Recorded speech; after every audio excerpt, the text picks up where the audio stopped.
दोस्तों, आज हम लौटे हैं एक ऐसी प्रोडक्शन कंपनी के साथ जो आपको जरूर चौंका देगी। आप सभी को पटाखे काफी पसंद होंगे और आप में से कई सारे लोग उन्हें दिवाली में फोड़ते भी होंगे। क्या आप जानते हैं कि आखिर उन्हें बनाया कैसे जाता है? आज हम आपको ये दिखाएंगे कि ये पटाखे आखिर बनाए कैसे जाते हैं। आइए सबसे पहले हम आपको सिखाते हैं कि फुलझड़ी कैसे बनाई जाती है। दोस्तों, फुलझड़ी सबसे आम पटाखों में से एक है जिसे बच्चों से लेकर बूढ़ों तक उनके साथ हर कोई खेलता है। तो चलिए जानते हैं कि वो आखिर बनाई कैसे जाती है।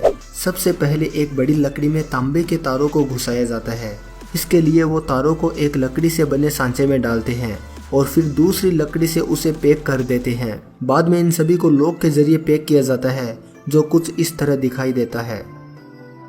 अब इन तारों को एक खास तरह के पेस्ट में डुबाया जाता है जिसके कारण ये फुलझड़ियाँ इतने अच्छे से जल पाती है। इस पेस्ट में डुबाने के बाद जब ये सूख जाता है तो फिर से इन्हें इस पेस्ट में डुबाया जाता है ताकि वो मोटा हो सके। अब अच्छे से मोटा होने के बाद इनके ऊपर मैग्नीशियम का पाउडर डाला जाता है। इसको सूखने के लिए कम से कम 2 से 3 दिन का समय लगता है। ये वही पाउडर है जो जलने के बाद कुछ इस तरह जलता है। अब इन्हें निकाल कर एक जगह इकट्ठा किया जाता है। इनकी साइज कुछ सेंटीमीटर से लेकर 1 फुट तक हो सकती है। फिर इसके बाद इनको गिनकर कार्डबोर्ड में पैक किया जाता है। दोस्तों, अब हम आपको बताते हैं कि सूतली बम कैसे तैयार किया जाता है। दोस्तों, ये पटाखा उन पटाखों में से एक है जो फूटने के बाद सबसे तेज आवाज करता है। आप में से ज्यादातर लोगों ने इसे जरूर फोड़ा होगा। तो चलिए जानते हैं कि आखिर इन्हें बनाया कैसे जाता है। सबसे पहले इन कार्डबोर्ड के बॉक्सेस में बारूद को भरा जाता है। फिर इसके बाद इसके ऊपर सूतली को बांधा जाता है। जब अंदर का बारूद जलकर बाहर निकलने की कोशिश करते हैं तब यही सूतली अंदर प्रेशर क्रिएट करती है। उससे काफी जोर से धमाका होता है। इसीलिए इस पटाखे का नाम सूतली बम पड़ा है। सूतली बांधने के बाद इन्हें कुछ समय के लिए सूखने के लिए रखा जाता है। फिर इसके बाद इन पर हरा रंग चढ़ाया जाता है। ये कलर कुछ ही घंटों में सूख जाता है।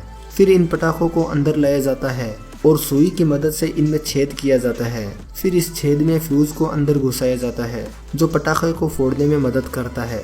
फिर इसके बाद इनके ऊपर एक लेबल लगाया जाता है जो इस फ्यूज को पकड़े रखता है। अब इनको बेचने के लिए पैक किया जाता है। आइए अब हम आपको बताते हैं कि लाल पटाखे कैसे बनाए जाते हैं। दोस्तों, लाल पटाखे बहुत आम होते हैं और ये सस्ते भी बहुत आते हैं। सबसे पहले लाल कलर के पेपर को इस कटर मशीन में डाला जाता है। ये मशीन इन लाल पेपर को गोल रोल्स में कन्वर्ट कर देती है। ये रोल 1 फुट तक लंबे हो सकते हैं। अब इन रोल्स को एक प्लेटफॉर्म पर अलाइन किया जाता है। फिर इनको एक कटर की मदद से इन रोल्स को छोटे छोटे ट्यूब्स में काटा जाता है। फिर इन छोटे हिस्सों को एक सांचे में पैक किया जाता है। फिर इन्हें इस फिलिंग मशीन में डाला जाता है जो इन गोल कार्ड एंड को सॉफ्ट कर देती है। फिर इसके बाद इन्हें मेटल स्ट्रिप से पैक किया जाता है। ये ज़्यादातर लाल रंग में ही बनाए जाते हैं। जो ज़्यादा और बड़े पावरफुल पटाखे होते हैं उन्हें कई सारे न्यूज़पेपर को एक साथ रोल किया जाता है जो और ज़्यादा प्रेशर क्रिएट करते हैं। इनके भी रोल्स बनने के बाद इन्हें भी छोटे छोटे हिस्सों में काटकर इनकी फाइलिंग की जाती है।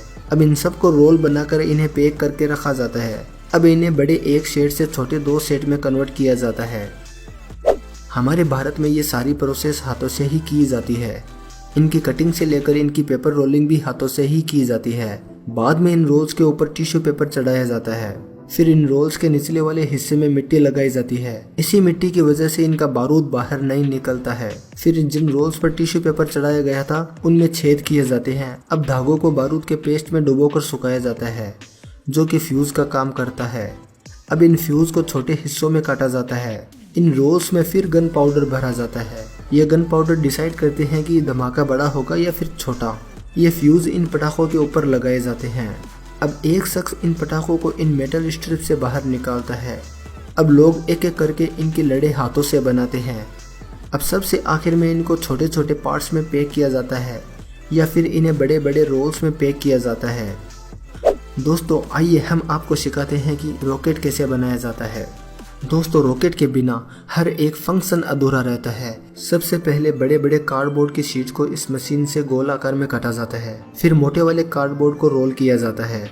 अब इन सबको प्लेटफॉर्म पर रखकर चिपकाया जाता है। अब इन ट्यूब्स को एक रस्सी से बांधा जाता है। बांधने के बाद अब इनमें स्टिक्स लगाई जाती है। फिर इनको बांधने के बाद इन पर मिट्टी डाली जाती है। अब एक प्रेसिंग मशीन के जरिए इनको सील किया जाता है।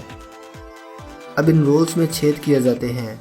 छेद किए जाने के बाद अब इनमें फ्यूज डाला जाता है। फ्यूज डालने के बाद इनको 30 से 40 के सेट में इनको अलाइन किया जाता है।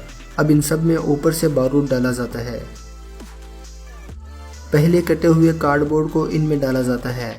अब इनके ऊपर फिर से बारूद डाला जाता है, जिसे हम डबल शॉट कहते हैं। एक रॉकेट को पावर देकर उड़ाने के लिए और दूसरा ऊपर फूटने के लिए। अब इन्हें पैक किया जाता है और बेचने के लिए आगे भेज दिया जाता है। दोस्तों, ये वीडियो आपको कैसा लगा हमें कमेंट बॉक्स में ज़रूर बताइएगा। दोस्तों, वीडियो को लाइक और शेयर करना बिल्कुल ना भूलें।